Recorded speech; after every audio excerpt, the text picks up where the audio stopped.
Shalom Bapak Ibu Saudara yang terkasih di dalam Tuhan Yesus Kristus. Hari ini kita boleh kembali lagi beribadah di dalam ibadah doa Rabu kita kepada Tuhan. Meskipun secara online, namun kita tetap bersyukur karena kita masih bisa beribadah. Hari ini Bapak Ibu Saudara, sebelum kita masuk di dalam ibadah online kita pada hari ini, saya rindu mengajak setiap kita, mari kita bersaat teduh sejenak di hadapan Tuhan. Mempersiapkan hati pikiran kita untuk menghadap Tuhan hari ini.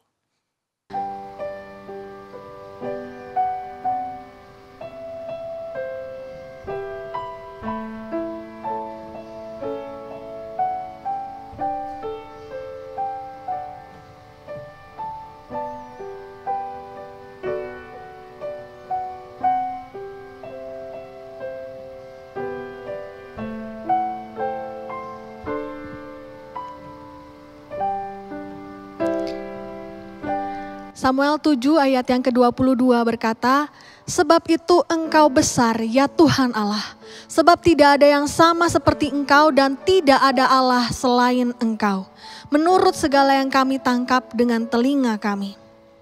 Adakah yang kita pandang terlalu besar daripada Tuhan Allah kita saat ini? Mungkin itu permasalahan hidup kita ataupun segala kesibukan kita. Mari hari ini kita mau kembalikan fokus kita untuk tertuju kepada Tuhan Allah kita yang maha besar. Dengan menaikkan pujian penyembahan kita, sungguh besar Kau Allahku.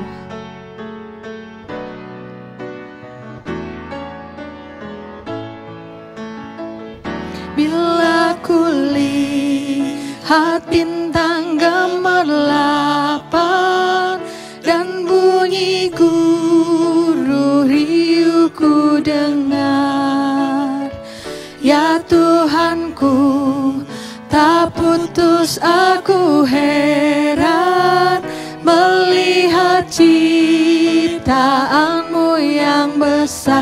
Maka jiwaku pun memuji-Mu Tuhan. Maka jiwaku pun memuji-Mu, sungguh besar Kau Allahku.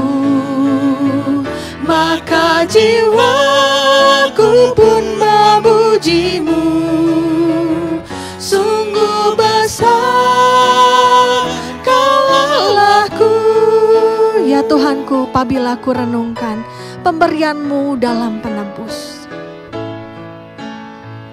Ya Tuhanku, apabila ku renungkan pemberian-Mu dalam penebus,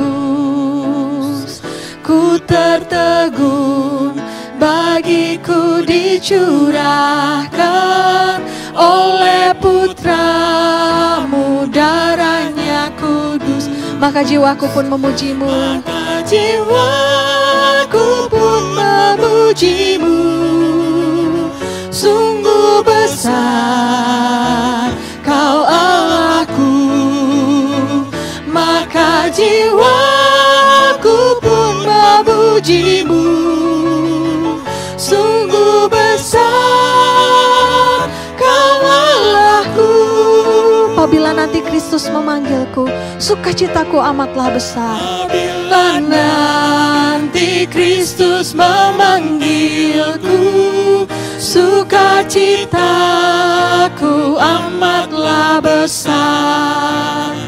Karena terkabullah yang kurindukan, melihat Dikau Tuhanku.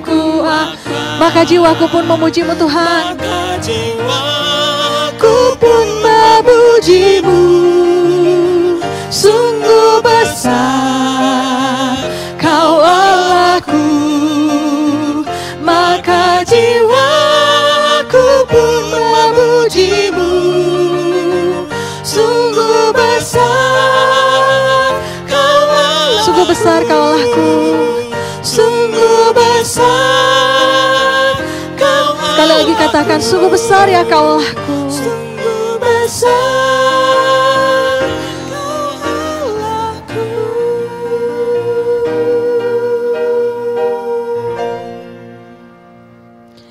Tuhan Yesus, kami sungguh bersyukur karena kami punya Allah yang maha besar, Maha agung, maha mulia dalam kehidupan kami. Kami mungkin hari ini datang dengan segala pergumulan kami. Kami hari ini ya Tuhan mungkin ada yang sudah patah semangat, khawatir, kecewa, kehilangan harapan. Tapi hari ini ya Tuhan, biarlah sungguh mata kami dapat kembali tertuju kepada Tuhan yang Maha Kuasa. Berikan kami ya Tuhan kekuatan iman daripada Engkau, supaya kami dapat tetap berharap kepada Tuhan. Karena hanya Engkau lah yang kami perlukan dalam kehidupan kami, dalam kami menghadapi segala hiruk pikuk dan juga segala lika-liku kehidupan kami. Tuhan, biarlah sungguh ya Bapa, malam hari ini kami sungguh membawa hati, pikiran, hidup kami untuk dijamah, dilawat oleh Tuhan. Berikan semangat yang baru ya Tuhan. Dan biarlah sungguh ya Tuhan, Engkau yang take control ya Tuhan setiap kehidupan kami bersama dengan segala pergumulan kami. Kami mau ya Tuhan masuk dengan lebih dalam lagi dalam ibadah hari ini. Dan lawatlah kami dengan kuasa Roh Kudus-Mu. Di dalam nama Tuhan Yesus, Juru Selamat kami hidup, kami berdoa dan kami mengucap syukur. Amin. Sebelum kita masuk dalam doa-doa syafaat dan firman Tuhan hari ini, mari kita dengan lebih lagi menyatakan kepada Tuhan bahwa kita perlu Dia dalam hidup kita. Kami perlu Kau Tuhan.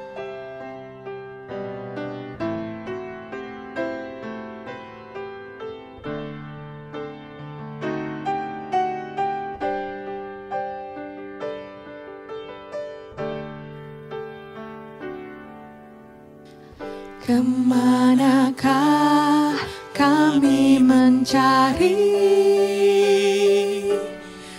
kasih sejati? Kemanakah kami berseru saat badai datang menderu? Yang kami tahu hanya Kau yang mampu pulihkan segala sesuatu. Kemanakah kami mencari? Kemanakah kami mencari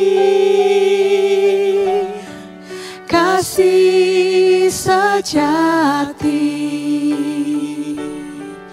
Kemanakah kami berseru saat badai datang menderu? Yang kami tahu hanya Kau yang mampu pulihkan segala sesuatu. Kami perlukan keajaiban-Mu. Kami butuhkan sentuhan tangan-Mu. Kami tak dapat jalan sendiri. Kami perlu Kau Tuhan. Kami perlukan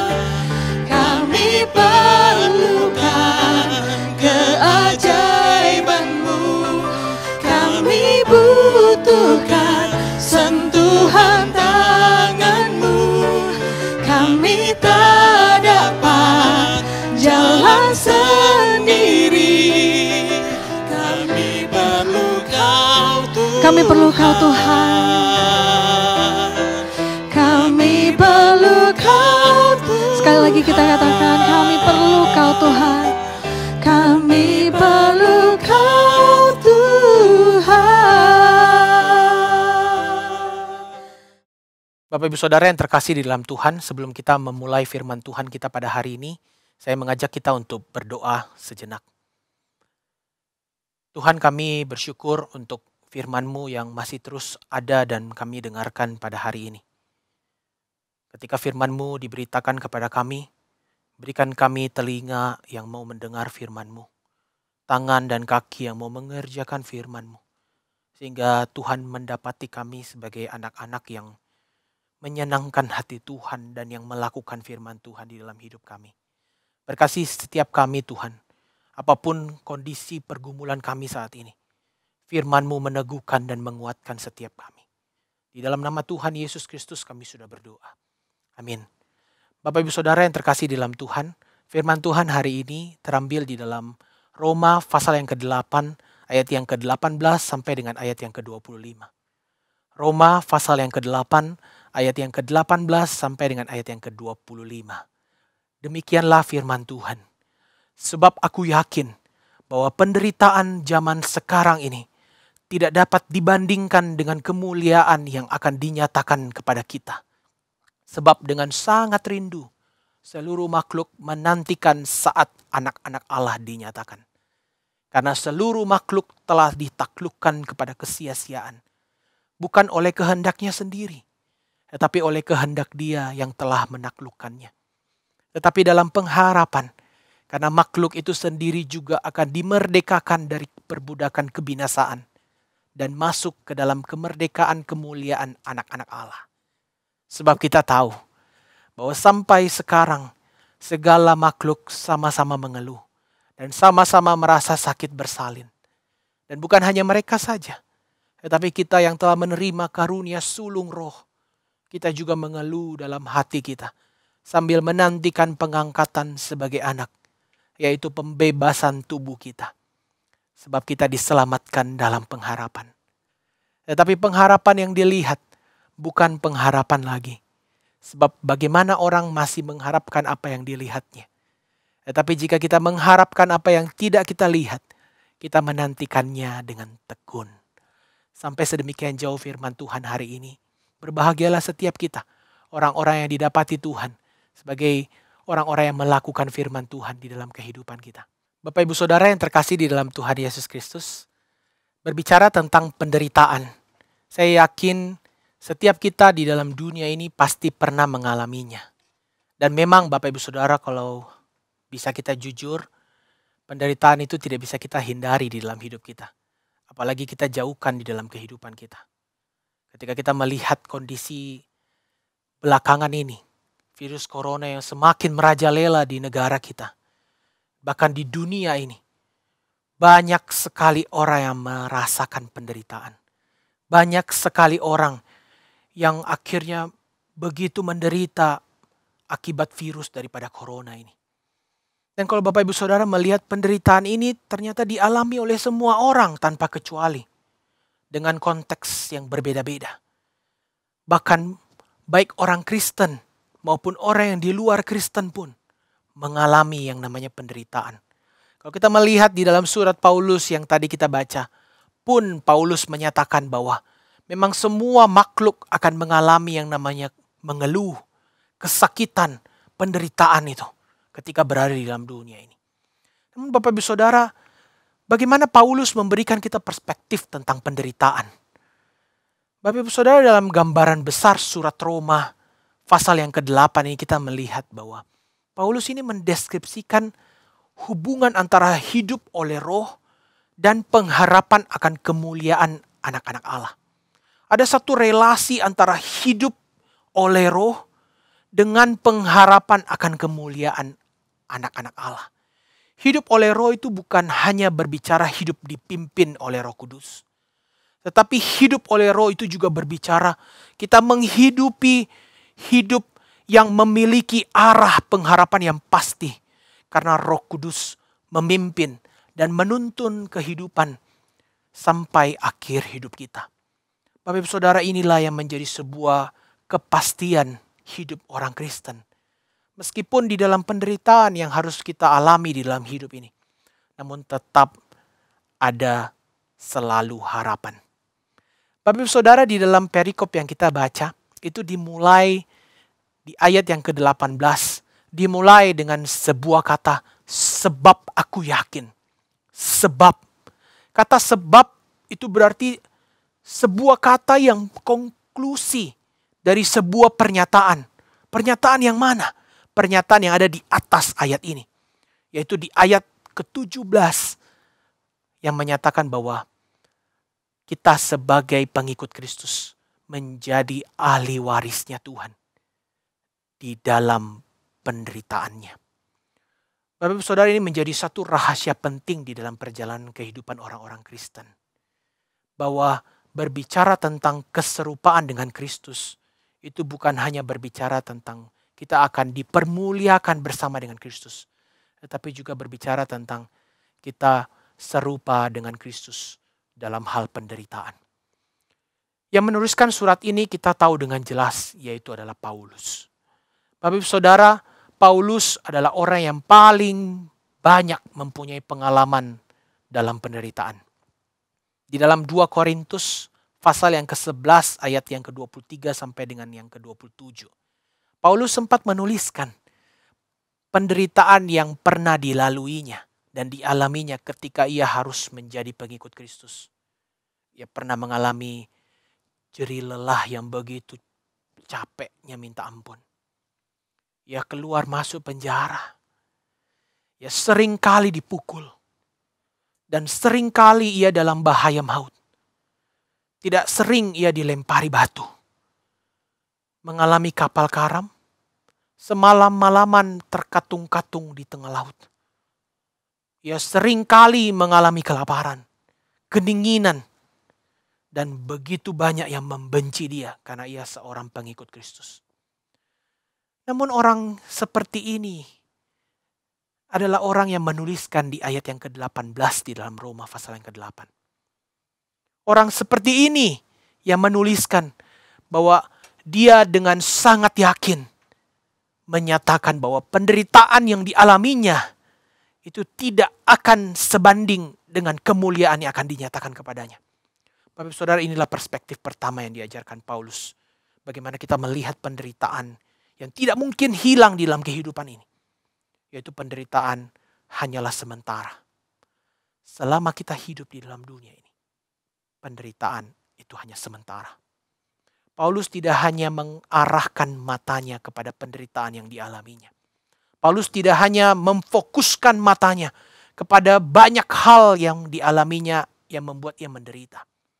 Namun Paulus juga mengarahkan matanya tertuju kepada kemuliaan di dalam kekekalan yang Tuhan sudah sediakan kepada orang-orang yang dikasihinya.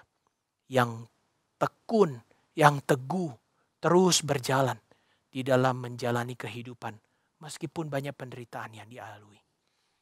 Bapak Ibu Saudara, penderitaan yang dilukiskan oleh Paulus di dalam Roma pasal yang ke-8 ini adalah seperti sebuah sakit bersalin. Seorang yang sakit bersalin. Yang dalam menjalaninya itu sangat sakit.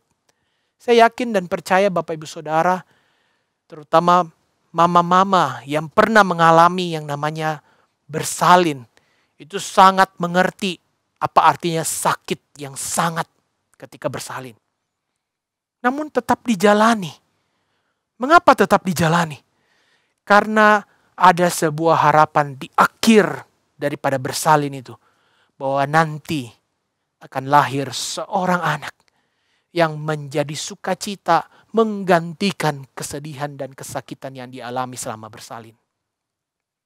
Meskipun anak yang di dalam kandungan itu tidak terlihat secara jelas karena masih di dalam kandungan. Namun dengan iman ibu yang bersalin itu akan terus menahan kesakitan, menjalani kesakitan itu. Karena ia tahu bahwa suatu hari kelak anak ini akan menjadi sebuah harapan bagi kehidupan keluarga itu. Bapak Saudara, ini menjadi satu hal yang menarik ketika kita berbicara tentang penderitaan. Penderitaan bukan hanya berhenti sampai di penderitaan itu saja. Namun perspektif yang diberikan oleh Paulus ketika kita melihat penderitaan, itu bukan hanya berbicara tentang kita akan terus mengalami sakit yang amat sakit. Namun ada sebuah harapan di ujung sana. Ada sebuah harapan di akhir sana. Yaitu kemuliaan yang Tuhan sudah sediakan kepada kita di dalam kekekalan. Sebagai orang-orang yang tekun, terus berjalan, menjalani bersama dengan Tuhan. Perspektif yang kedua tentang penderitaan yang diajarkan oleh Paulus di dalam suratnya di Roma. Itu berbicara tentang bagaimana kita belajar melihat penderitaan itu sebagai bentuk kita serupa dengan Kristus. Bapak Ibu Saudara, seorang teolog yang bernama Russell Moore pernah menyatakan bahwa in Christ, you are conformed into the image of Christ by sharing in His suffering. Di dalam Kristus, ketika kita menyatakan bahwa kita pengikut Kristus, maka di dalam Kristus kita sedang dikonfirmasikan menjadi serupa dengan Kristus by sharing in His suffering, di dalam penderitaan. Kita tahu ketika Kristus hadir di dalam dunia ini, Kristus pernah mengalami penderitaan. Kristus bukan hanya dimuliakan, tetapi Kristus pernah mengalami penderitaan. Sehingga ketika kita sebagai orang-orang yang disebut sebagai pengikut Kristus, kita mengalami penderitaan di dalam kehidupan kita. Mari kita melihat penderitaan itu sebagai bentuk kita belajar serupa dengan Kristus yang terlebih dahulu pernah mengalami penderitaan di dalam dunia ini untuk menebus saudara dan saya. Bapak Ibu Saudara, perspektif yang kedua ini mengajak kita untuk melihat bahwa penderitaan itu sebagai bentuk kita bersama-sama dengan Tuhan, serupa dengan Tuhan, dan kita sabar dan tekun menghadapinya dengan satu harapan bahwa Kristus tidak selama-lamanya menderita, bukan? Kristus di dalam dunia menderita, namun tidak selamanya menderita. Namun Ia dibangkitkan dan Dia kembali kepada surga dan Dia dipermuliakan. Demikian juga dengan kita. Kita tidak akan selamanya menderita, melainkan ada kemuliaan yang Tuhan berikan kepada kita di kekekalan sebagai orang-orang yang tekun, orang-orang yang sabar menjalani penderitaan di dalam kehidupan kita. Russell Moore menyatakan lebih lanjut lagi Bapak Ibu Saudara di dalam statementnya. God has a plan for you. Bapak Ibu Saudara, pernyataan ini seringkali kita dengar, bukan? Tuhan punya rencana. Namun pernyataan ini bukan hanya sekedar pernyataan. Namun ini menjadi satu hal yang perlu kita ingat terus ketika kita mengalami banyak penderitaan di dalam kehidupan kita. Bahwa di dalam penderitaan sekalipun yang kita alami, Tuhan punya rencana. Dan Tuhan punya maksud di dalam kehidupan kita. Russell Moore melanjutkan dengan satu statement yang sangat menarik. Ketika ia menyebutkan bahwa ketika kita sharing His suffering untuk kita dikonfirmasikan ke dalam keserupaan dengan Kristus. Namun, your ultimate end is not as a victim, but as a victor. Saudara, ultimate end, akhir daripada kehidupan orang Kristen, itu bukan sebagai korban, bukan sebagai orang yang tidak berdaya, bukan orang yang akhirnya ditelan oleh penderitaan itu dan kita tidak bisa berbuat apa-apa. Namun di ultimate end, di dalam kehidupan orang-orang Kristen, itu bukan hanya atau bukan berbicara tentang kita korban, but as a victor. Menjadi pemenang bersama-sama dengan Tuhan. Bapak Ibu Saudara, sekali lagi saya tidak tahu apa yang menjadi penderitaan kita yang kita alami saat ini. Ketika kita mengikut Yesus, saya tidak tahu apa yang menjadi penderitaan yang kita alami. Mungkin saat ini kita merasa, kok semakin ikut Yesus, kok hidup semakin susah. Kok semakin setia kepada Yesus, kok hidup semakin menderita. Dan sepertinya semua jalan tertutup. Sepertinya tidak ada harapan. Saudara mungkin bertanya saat ini, Tuhan mau sampai kapan penderitaan ini saya alami? Apakah sampai mati? Atau saudara mungkin sudah tidak punya kekuatan lagi untuk berjuang di dalam penderitaan yang kita alami. Namun hari ini, Bapak Ibu Saudara, izinkan saya melalui firman Tuhan ingin mengajak kita memikirkan kedua hal ini. Yang pertama, Bapak Ibu Saudara, mari kita melihat penderitaan yang kita alami itu adalah hanya sementara di dalam dunia yang kita jalani. Di dalam kekekalan, bersama-sama dengan Tuhan, Tuhan sudah sediakan kemuliaan. Dan di sana tidak akan ada lagi penderitaan. Di sana, bersama-sama dengan Tuhan, tidak akan ada lagi air mata. Yang kedua, Bapak Ibu Saudara, mari kita melihat penderitaan yang kita alami itu. Dari sudut pandang kita belajar serupa dengan Kristus. Yang terlebih dahulu pernah mengalami penderitaan. Namun tidak selamanya menderita. Namun ia bangkit. Ia memastikan keselamatan. Ia memastikan kemenangan untuk kehidupan setiap orang-orang yang mengikuti dia. Bapak Ibu Saudara, God has a plan for you. In Christ, you are conformed into the image of Christ by sharing in His suffering. But your ultimate end is not as a victim, but as a victor.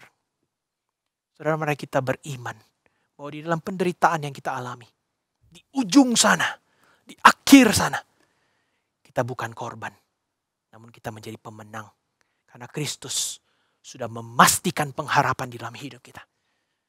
Dengan ia bangkit, dan ia memastikan kita akan di dalam kekekalan bersama-sama dengan dia. Bapak Saudara, saya akan mengakhiri firman Tuhan pada hari ini dengan sebuah pujian yang secara pribadi sangat menguatkan saya, Bapak Ibu Saudara. Aku masih punya Tuhan. Dan karena aku masih punya Tuhan, maka aku masih punya pengharapan. Saya akan menyanyikan pujian ini sebanyak 2 kali kepada Bapak Ibu Saudara.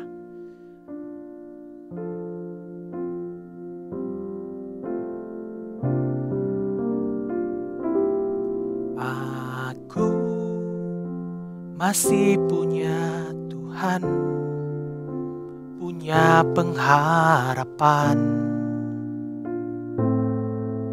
Aku tetap beriman, Tuhanku, Yesus kekuatanku, Yesus kekuatanku.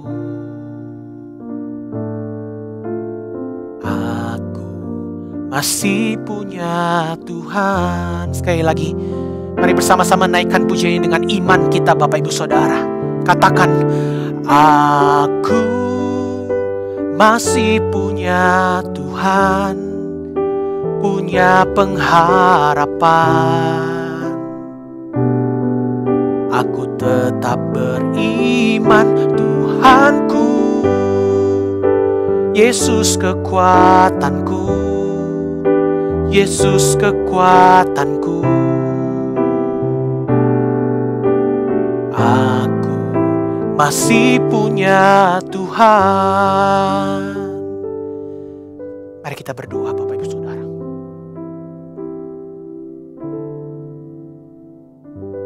Tuhan, saat ini kami menderita. Saat ini banyak sekali pergumulan yang kami alami. Kami mau bertanya kepada Tuhan. Mengapa begini Tuhan? Mengapa begitu Tuhan? Mengapa kami harus melalui begitu banyak hal yang menderita, yang membuat kami begitu sakit? Namun hari ini firman-Mu mengajak kami memikirkan ulang penderitaan itu Tuhan. Oh, penderitaan yang kami alami itu tidak akan sebanding dengan kemuliaan yang Tuhan sudah siapkan bagi setiap kami. Orang-orang yang tekun, orang-orang yang sabar menjalani penderitaan itu. Kami tahu bahwa penderitaan di dalam dunia ini hanyalah sementara. Ketika kami bersama-sama dengan Tuhan nanti, kami tahu di sana sudah tidak akan ada lagi penderitaan.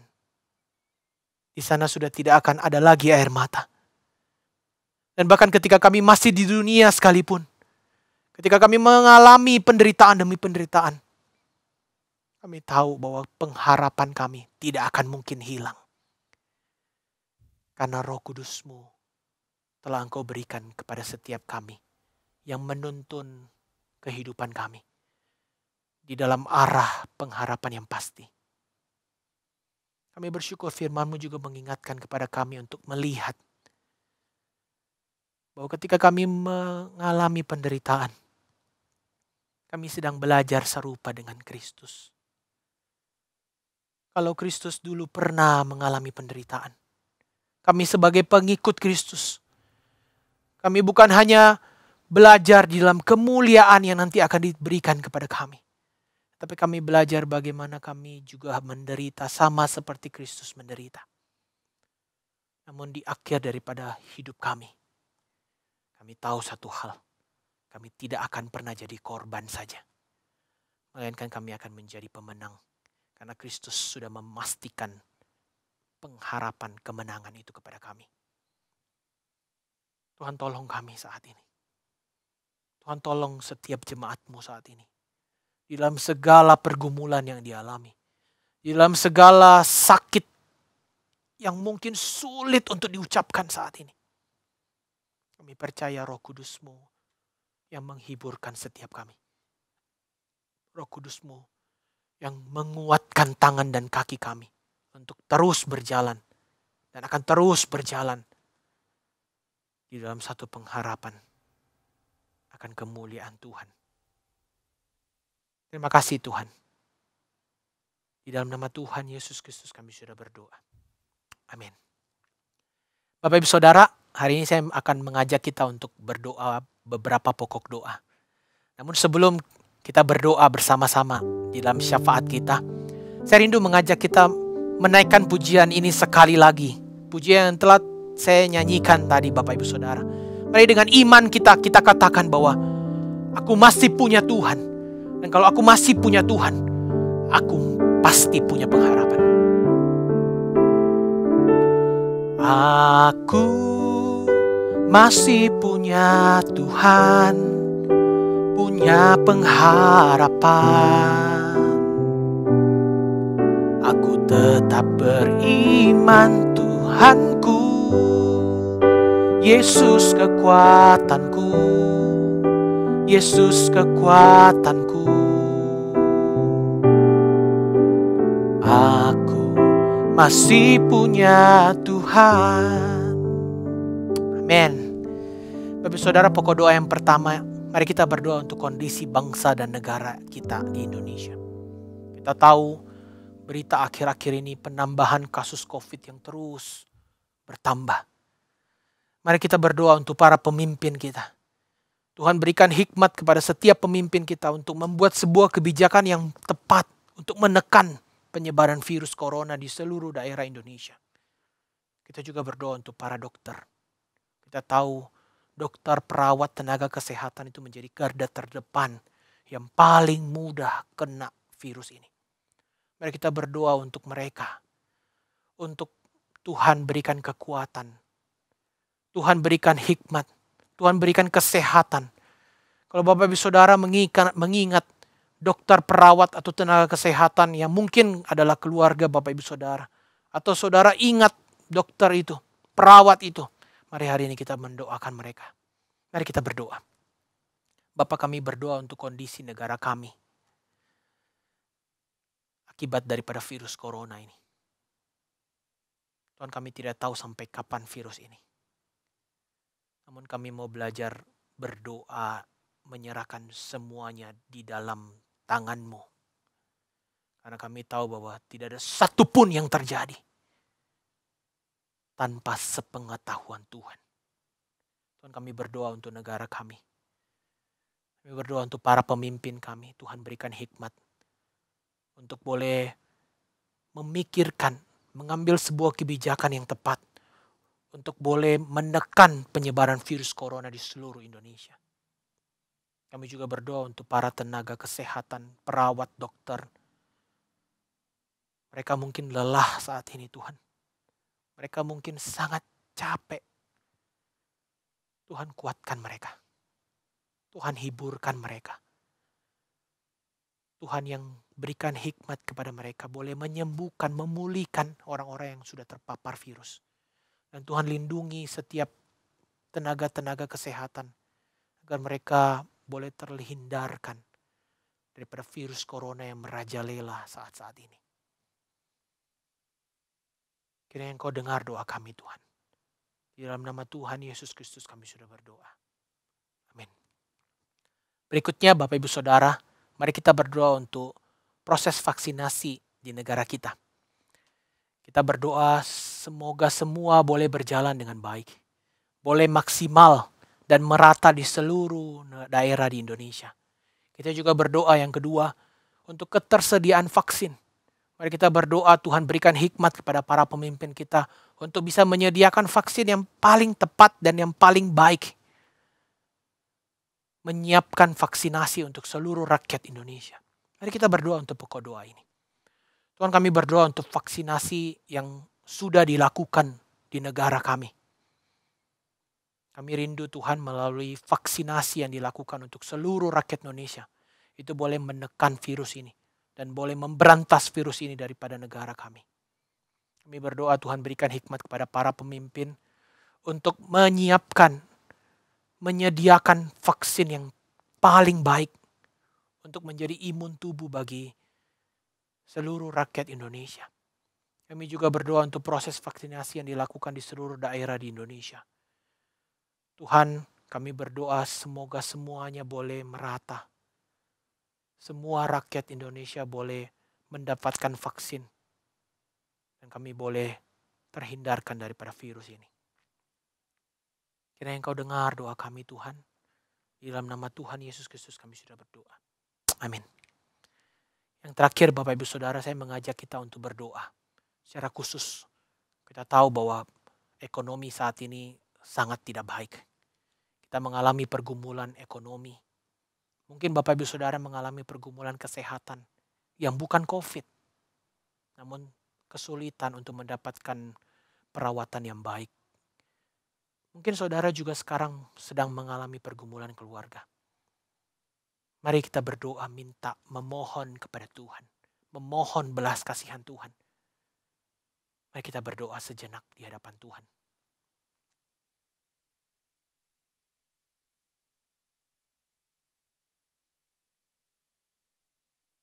Tuhan, hari ini kami berdoa untuk jemaat-Mu yang saat ini mungkin sedang dalam pergumulan ekonomi. Akibat daripada virus corona yang membuat mereka akhirnya harus di PHK, kehilangan mata pencaharian. Bingung, tidak tahu harus melakukan apa. Tuhan mohon belas kasihan-Mu untuk jemaat yang sedang dalam pergumulan ekonomi. Dimanapun mereka berada.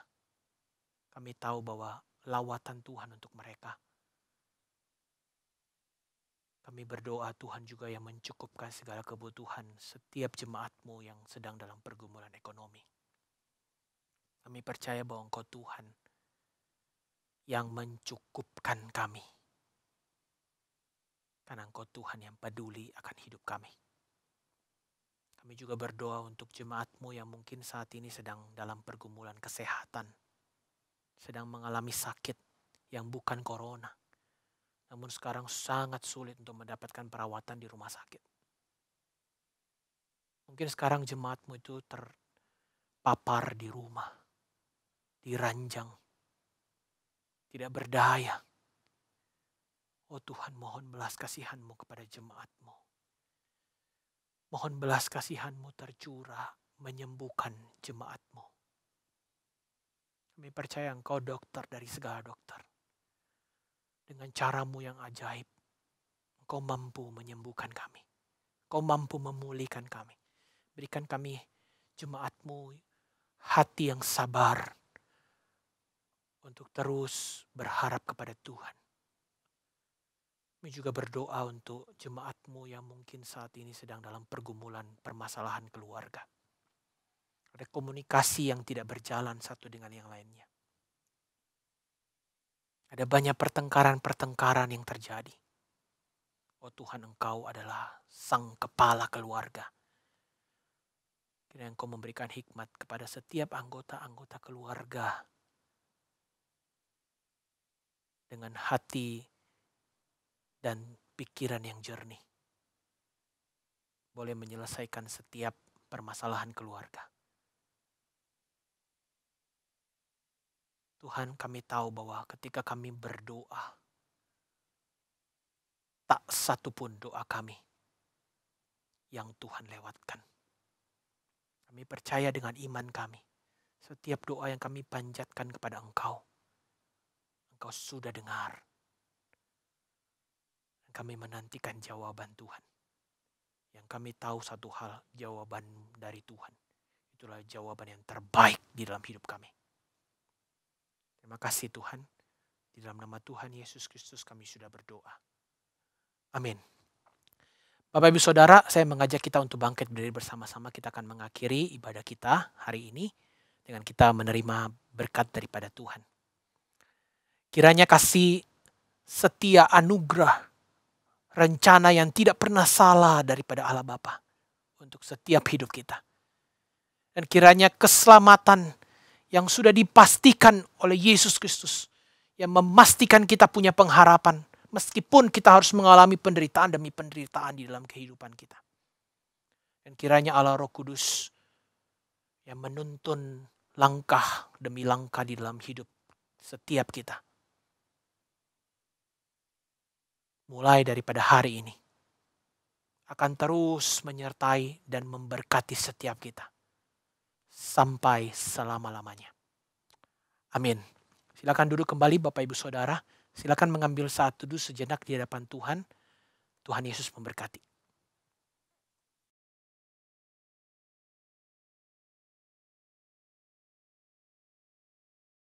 Turn your eyes upon Jesus.